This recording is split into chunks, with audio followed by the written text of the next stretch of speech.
Good morning. हम chapter कर रहे थे पार्टनरशिप में reconstitution, change in profit sharing ratio among partners. Already हम इसके 1 to 6 हम कर चुके हैं। आई होप आपने भी अंडरस्टैंड किया होगा इसको। तो आज हम आगे का टॉपिक स्टार्ट करेंगे।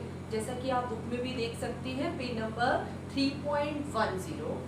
इससे पहले हम गुडविल का वैल्यूएशन सीख रहे थे। अभी हमने एक ही मेथड अंडरस्टैंड किया था, that is average profit method. तो आज इसी का ही एक और मॉडिफाइड वर्जन है, इसको बोलते हैं वेटेड एवरेज प्रॉफिट मेथड। तो आज के टॉपिक में भी हम गुडविल का वैल्यूएशन सीखेंगे कि वेटेड एवरेज प्रॉफिट के थ्रू हम गुडविल कैसे वैल्यूड करते हैं। तो जैसा कि इसका नेम इंडिकेट कर रहा है कि इसमें जो हमें प्रॉफिट्स गिवन होते हैं उन ईयर्स को हम कुछ वेट असाइन करते हैं। नॉर्मली वेट कैसे देना होता है, जो मोस्ट रीसेंट ईयर है लेटेस्ट, उसको हम हाईएस्ट वेट देते हैं, और जो पास या प्रीवियस ईयर्स है उनको हम लोएस्ट वेट देते हैं। तो वेट हमें ऑलरेडी क्वेश्चन में गिवन होंगे, इसके बारे में बिल्कुल भी कंफ्यूज नहीं होना। तो ये मेथड वहाँ ज़्यादा सुपीरियर रहता है जब हमारे एवरेज प्रॉफिट कंटिन्यूएशन राइज हो रहे होते हैं। तो पेज नंबर 3.10 पर देखिए, वेटेड एवरेज प्रॉफिट का हम एक सम अंडरस्टैंड कर रहे हैं, दैट इज इलस्ट्रेशन 7। बहुत ही सिंपल छोटा सा क्वेश्चन है ये। प्रॉफिट आपको 5 इयर्स के गिवन है। 31 मार्च को ईयर एंड होता है अप्रैल से स्टार्ट होकर, यानी कि फर्स्ट ईयर का एंड हुआ होगा 31 मार्च 2011। उसके बाद 31 मार्च 2012, फिर है हमारा 13, फिर है हमारा 14 और फिर है हमारा 15। ठीक है, तो 15 तक हमें ये 5 इयर्स के प्रॉफिट के बैलेंसेस गिवन है। यहाँ पर हम प्रॉफिट लिख लेते हैं। प्रॉफिट ये रुपीज में है, प्रॉफिट हमारे। प्रॉफिट हमें गिवन है 43,000, उसके बाद 50,000, 52, 65,000 और लास्ट में सबसे हाईएस्ट प्रॉफिट गिवन है 85,000। ठीक है, तो हमने देखा कॉन्टिन्यूएशन में प्राइसेस प्रॉफिट जो है हमारे इंक्रीज हो रहे हैं। और क्वेश्चन में ही लिखा हुआ है कि आपको गुडविल कैलकुलेट करनी है। Number of year purchase given है 2, ठीक है, और आपको 5 सालों के प्रॉफिट गिवन है, और वेट्स आपने नहीं असाइन करने। क्वेश्चन में हमें बता दिया कि किस ईयर को कौन सा वेट देना है। तो ये असेंडिंग ऑर्डर में है, तो आपको ये टेबल बनानी है। सबसे पहले यहाँ पर लिखना है ईयर एंड, यहाँ पर हमने लिखा प्रॉफिट, इसके बाद weights which is given in the question, और उसके बाद प्रोडक्ट, यानी कि इन दोनों का मल्टीप्लिकेशन करना है। तो वेट कैसे कैसे गिवन है, 2011 को 1 वेट देना है, 2012 को 2, और इसी तरीके से असेंडिंग ऑर्डर में। अब हमने प्रॉफिट को इस वेट के साथ मल्टीप्लाई करके प्रोडक्ट निकालना है। फर्स्ट ईयर का अगर आप करेंगे तो यह आएगा 43,000, सेकेंड ईयर का आएगा 1 लाख प्रॉफिट, थर्ड ईयर में आएगा हमारा प्रॉफिट 1,56,000, फोर्थ ईयर में आएगा 2,60,000, और फिफ्थ ईयर में आता है 4,25,000। ऐसा प्रोडक्ट मेथड आपने जब इंटरेस्ट ऑन ड्राइंग सीखा था फंडामेंटल के चैप्टर में, तब भी किया हुआ है। तो जब भी हम प्रोडक्ट निकाल लेते हैं, इसका प्रॉफिट का और वेट का मल्टीप्लिकेशन, इसके बाद हमें इसका टोटल करना है, जिसको हम टोटल ऑफ प्रोडक्ट कहेंगे, जो कि आएगा हमारा 9,84,000। तो अब हम वेटेड एवरेज मेथड से गुडविल का वैल्यूएशन कैसे करेंगे। तो देखिए, सबसे पहले आपको वेटेड एवरेज प्रॉफिट निकालनी है। वेटेड एवरेज प्रॉफिट फॉर्मूला जरूर लिखना है।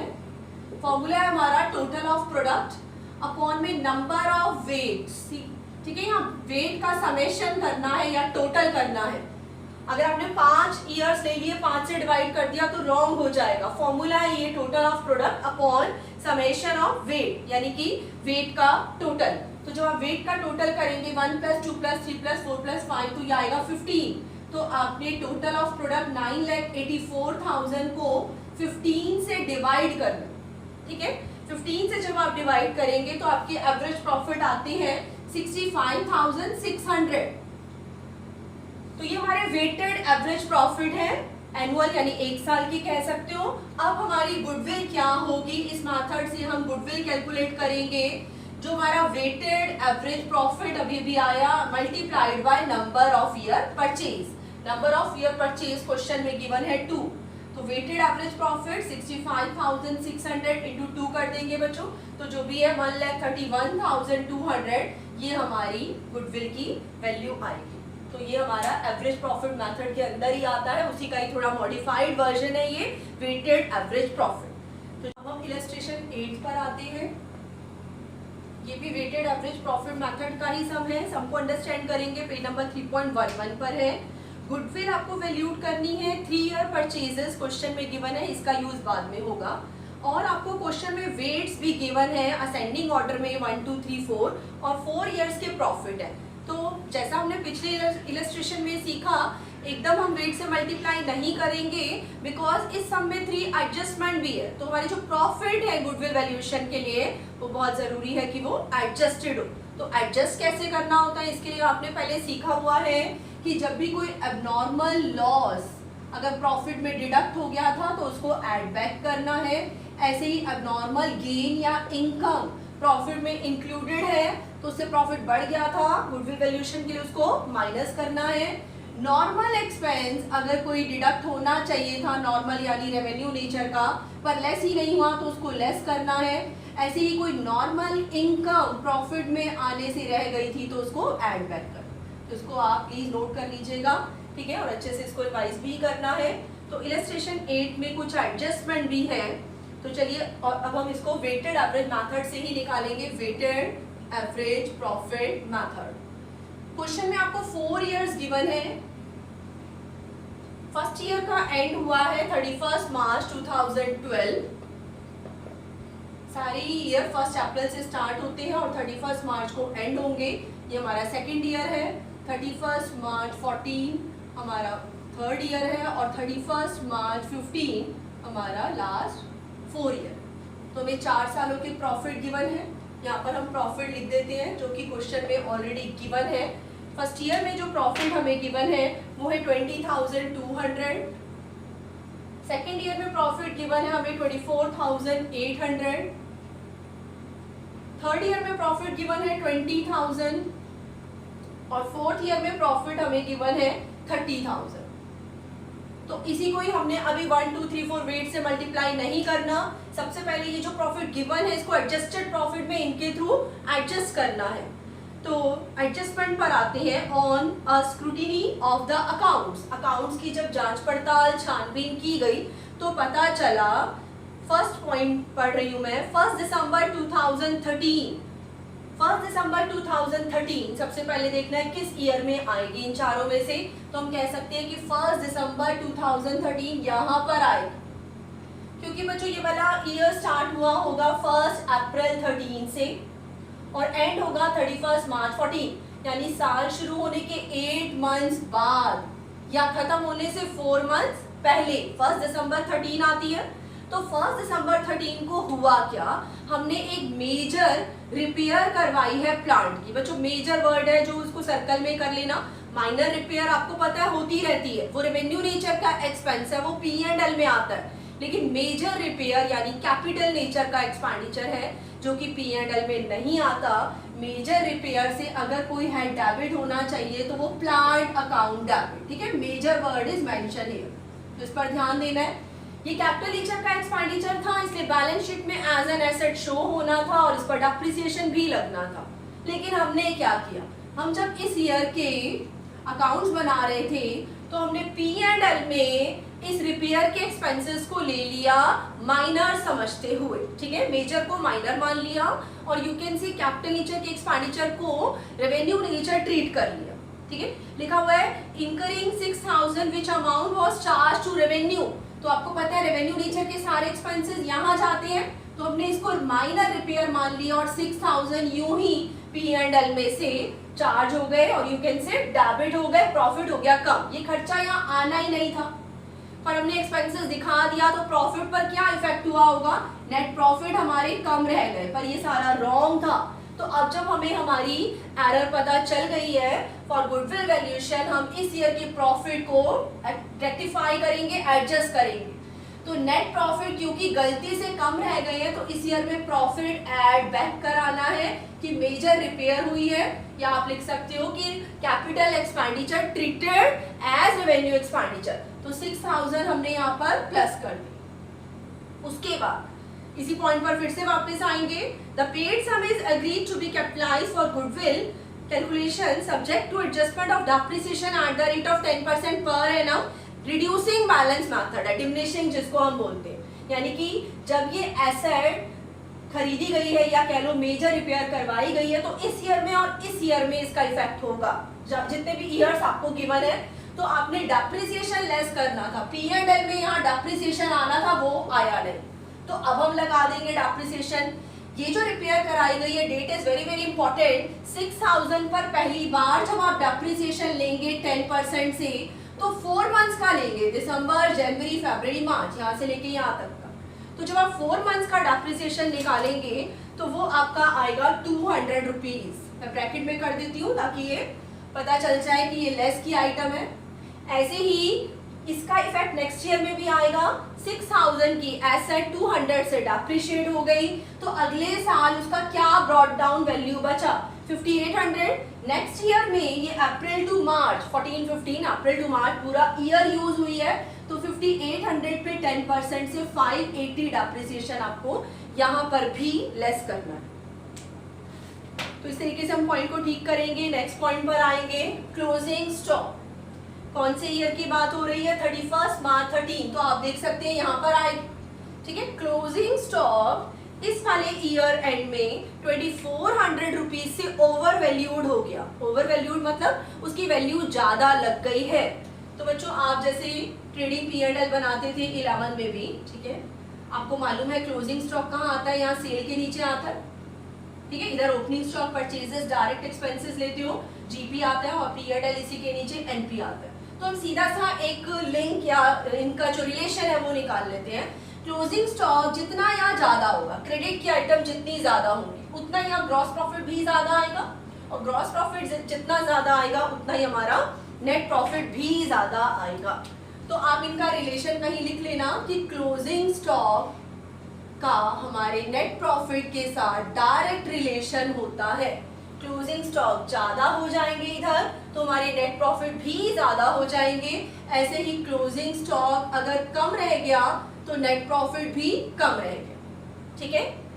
तो फिलहाल इस सब में 31 मार्च 13 को जब हमने अपने पास जो अनसोल्ड स्टॉक है उसका वैल्यूएशन किया तो पता चला कि वो ज्यादा लग गई है वैल्यू 2400 से। तो क्लोजिंग स्टॉक के ज्यादा होने से इसी ईयर का प्रॉफिट भी ज्यादा हो गया था, तो हमें कम करना पड़ेगा फॉर गुडविल वैल्यूएशन, ठीक है। हम माइनस कर देंगे over valuation of closing stock. अब बच्चों बहुत इंपॉर्टेंट चीज है जो मैं आपको बता रही हूँ कि जो प्रीवियस ईयर का क्लोजिंग स्टॉक होता है वही अगले साल का ओपनिंग स्टॉक भी होता है।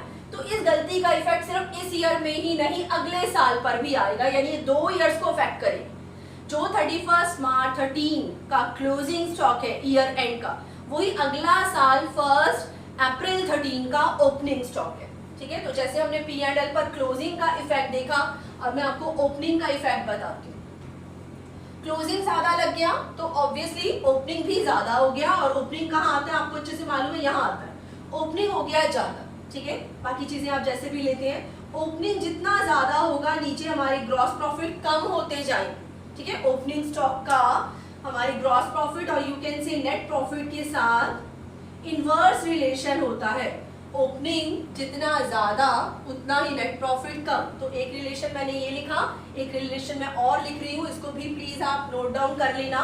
क्लोजिंग का एनपी के साथ डायरेक्ट रिलेशन, और ओपनिंग स्टॉक या इन्वेंट्री का हमारे एनपी के साथ इनवर्स रिलेशन होता है। ओपनिंग स्टॉक जितने ज्यादा हो गए एनपी हो गए होंगे कम, और अगर ये कम रह जाए तो एनपी हो जाते हैं ज्यादा। तो प्लीज इस रिलेशन को भी आप कहीं नोट कर लेना। तो इस सब में क्लोजिंग पहले ज्यादा हुआ था, हमारे एनपी भी ज्यादा हो गए थे, हमने कम कर दिए। अब यही प्रीवियस ईयर का क्लोजिंग अगले साल का ओपनिंग बन गया, जो कि यहाँ आता है। ओपनिंग के ज्यादा होने से नेट प्रॉफिट कम हो गए होंगे, तो क्योंकि नेट प्रॉफिट कम रह गए, यहाँ बढ़ाने की नीड है, इसलिए आप प्लस करें। तो यहाँ पर लिखना है over valuation of opening stock. और लास्ट पॉइंट है third, very easy to cover management cost and annual charge annual of rupees 4800 should be made for the purpose of goodwill valuation। 4800 का खर्चा मैनेजमेंट कॉस्ट। मैनेजमेंट कॉस्ट बच्चों होती रहती है, this is our recurring और you can say revenue nature expenditure. Normal खर्चों में आता है मैनेजमेंट कॉस्ट, अब नॉर्मल में नहीं। ये हर साल के प्रॉफिट में डिडक्ट होनी चाहिए थी, पर हमसे रह गया होगा। आज गुडविल वैल्यूएशन करते टाइम की रेवेन्यू नेचर का एक्सपेंडिचर हर एक ईयर के प्रॉफिट में से लेस होगा। 4800, 4800, 4800, 4800, ठीक है। तो हमने इन सारी चीजों को एडजस्ट करके पहले अपने प्रॉफिट को ठीक किया। अब जो भी प्रॉफिट आएंगे, आगे वेट गिवन ही है असेंडिंग ऑर्डर में, आगे फिर से टेबल बनानी है, ईयर एंड लिखना है, उसके बाद ये वाले एडजस्टेड प्रॉफिट लिखने हैं। वेट लिखेंगे 1 2 3 4 और वेट का टोटल करेंगे आप, जो कि आएगा 10।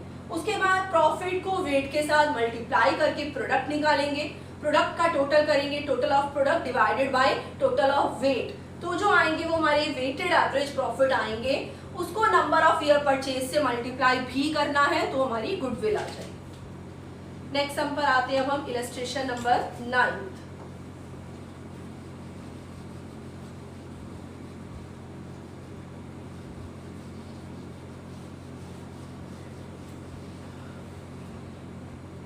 इलस्ट्रेशन 9 में भी प्रॉफिट की एडजस्टमेंट के रिगार्डिंग ही पॉइंट आया है, तो फिर से हमें ऐसी ही टेबल हॉरिजॉन्टल बनानी पड़ेगी। सब अंडरस्टैंड करते हैं। गुडविल निकालो, नंबर ऑफ ईयर परचेज है 2, और आपको पिछले 5 इयर्स के प्रॉफिट गिवन है, अप्रैल टू मार्च है हमारा फाइनेंशियल ईयर, और वेट्स असेंडिंग ऑर्डर में ही गिवन है 1 2 3 4 5, जिनका यूज हम बाद में करेंगे, बिकॉज ये बहुत जरूरी है कि पहले हम अकाउंट्स को चेक करके प्रॉफिट को एडजस्ट करें। तो scrutiny of the books of accounts reveal the following. एक है हमारा ईयर 31 मार्च 15, फिर है हमारा 31 मार्च 16, 31 मार्च 17, 31 मार्च 18 और 31 मार्च 19।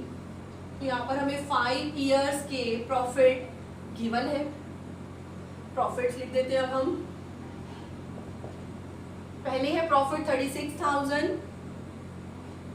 उसके बाद है 1,70,000 के प्रॉफिट, फिर है हमारे प्रॉफिट 1,90,000, फिर है हमारे प्रॉफिट 2 लाख, और लास्ट है हमारे प्रॉफिट 3,50,000। ठीक है, तो ये प्रॉफिट गिवन है और वेट भी गिवन है, जिन वेट्स का यूज हम बाद में करेंगे, तो प्रॉफिट को पहले हम एडजस्ट कर लेते हैं। नंबर फर्स्ट पॉइंट है, an abnormal loss of 50,000 was incurred. Year या डेट कौन सी है उस पर बहुत ध्यान देना, नहीं तो हमारा सारा क्वेश्चन रॉन्ग हो जाएगा।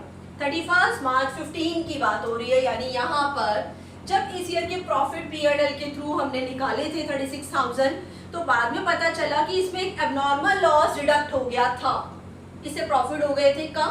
तो अब गुडविल वैल्यूएशन के लिए हमें एब्नॉर्मल लॉसेस को ऐड बैक करना है, ताकि हम वो प्रॉफिट निकाल सके जो ऑपरेटिंग एक्टिविटी से अराइज हुआ है। तो एब्नॉर्मल लॉस को क्या करना होता है, ऐड करना होता है। आप इसको यहाँ पर ऐड कर देंगे 50,000। सेकेंड पॉइंट में है 31 मार्च 16 की बात हो रही है, यानी इस ईयर पर आते हैं।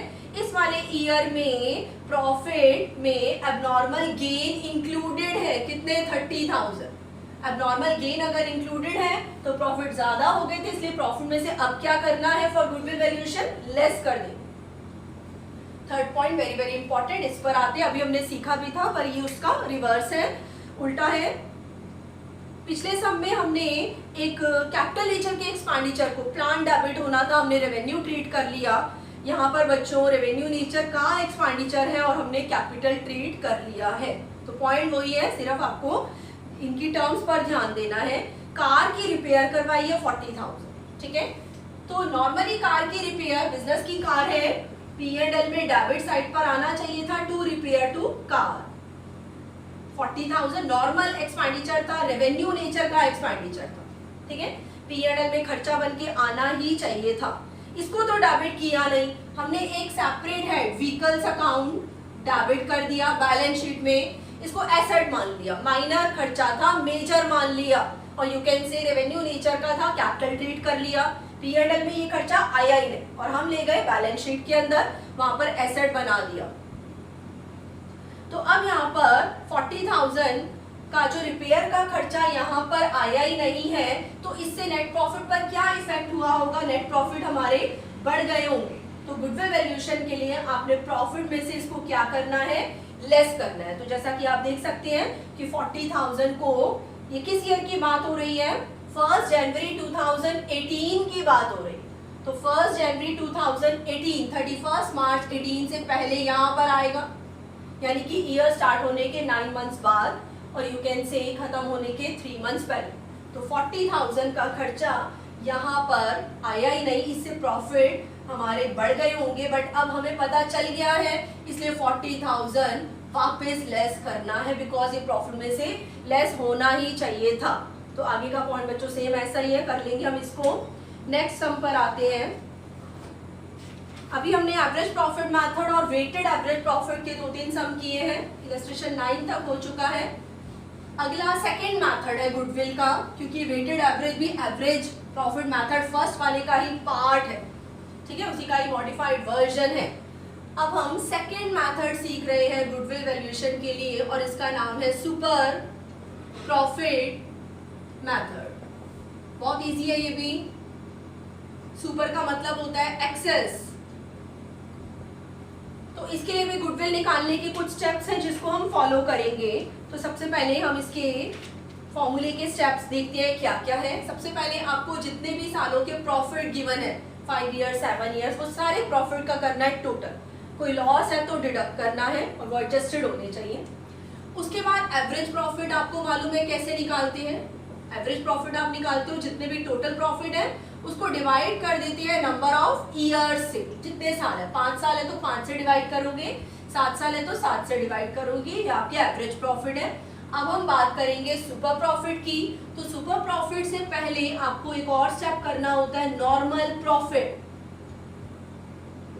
कि हम तो इतना अर्न कर लेते हैं एवरेज, लेकिन हमारे जैसे सिमिलर नेचर की अदर जो कंपनीज हैं, फर्म्स हैं, वो कितना नॉर्मली प्रॉफिट अर्न कर लेती हैं, जितनी भी वो कैपिटल इन्वेस्ट करती है बिजनेस में।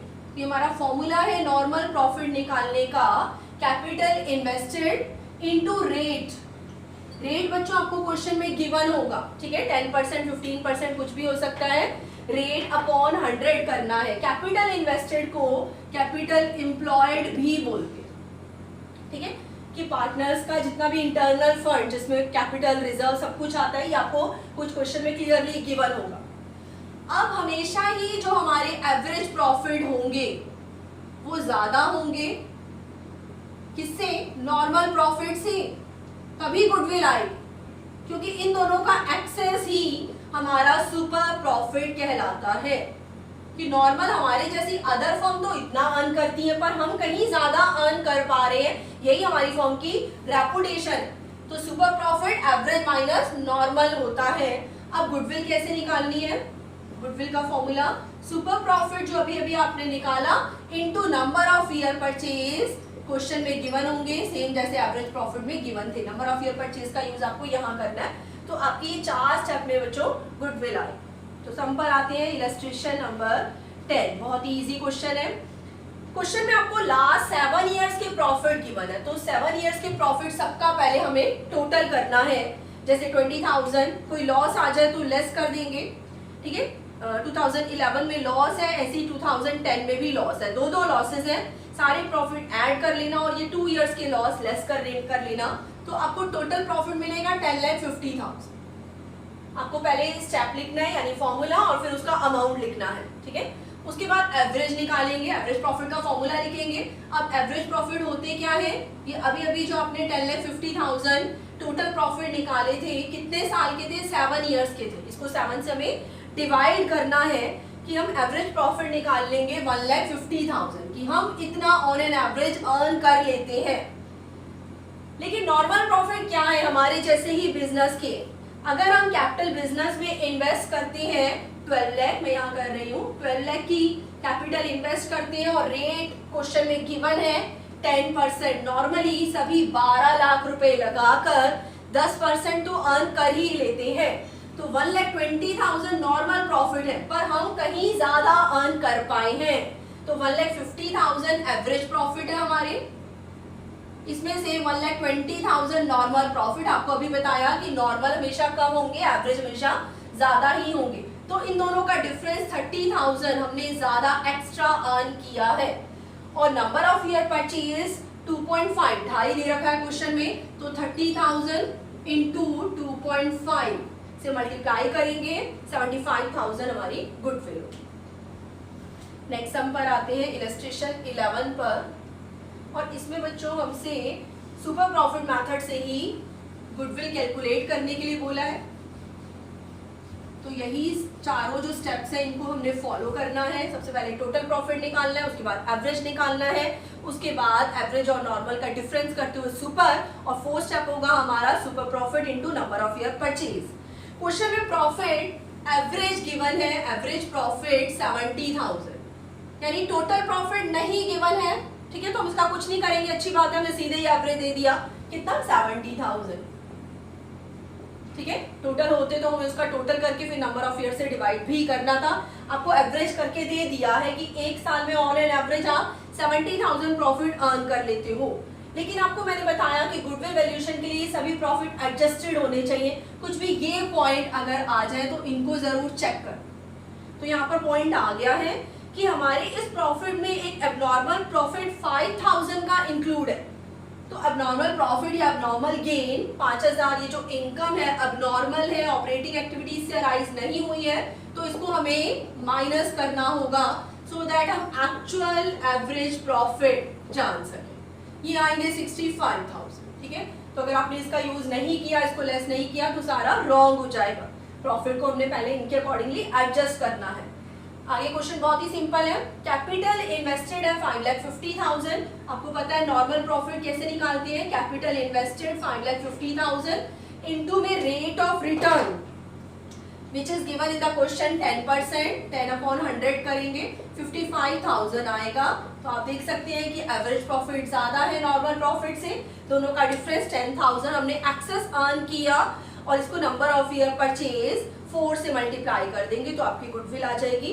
बच्चों 2 सम आज और करेंगे। आज का टॉपिक हमारा इलस्ट्रेशन 7 to 13 है, इतने सम आपको भी करने हैं। तो इलस्ट्रेशन 12 पर आते हैं, देखते हैं इसमें क्या न्यू पॉइंट है।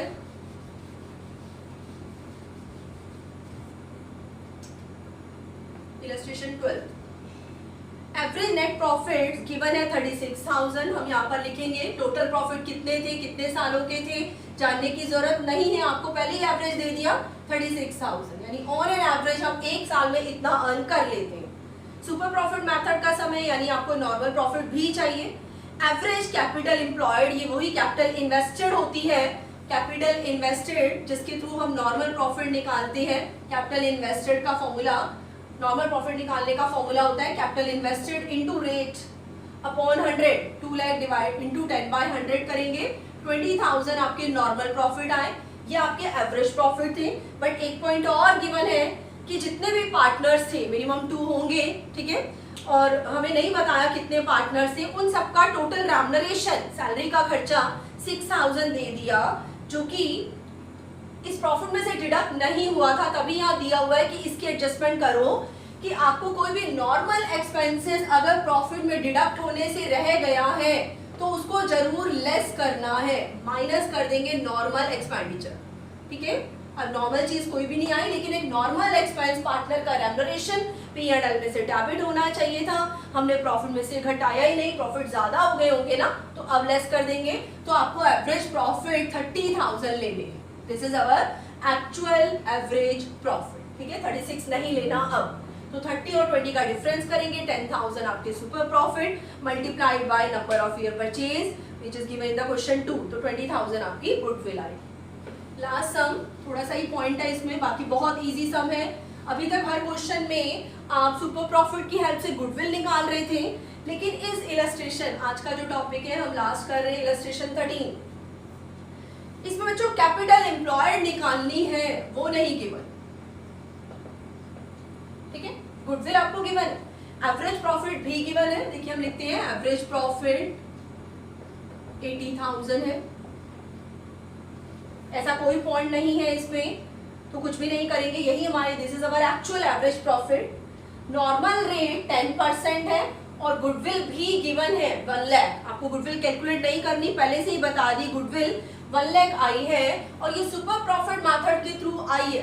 आपको मालूम है गुडविल निकालने का क्या फॉर्मूला होता है, super profit into number of year purchase. Goodwill आपको गिवन है ऑलरेडी क्वेश्चन में 1 लाख।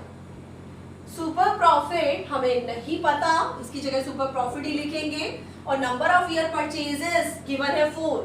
तो फॉर्मूले की 3 चीजों में से 2 बता दी हमें, तो हमारा सुपर प्रॉफिट आ जाएगा 1 लाख को 4 से डिवाइड करेंगे, यानी 25,000 प्रॉफिट हम एक्सेस अर्न कर लेते हैं।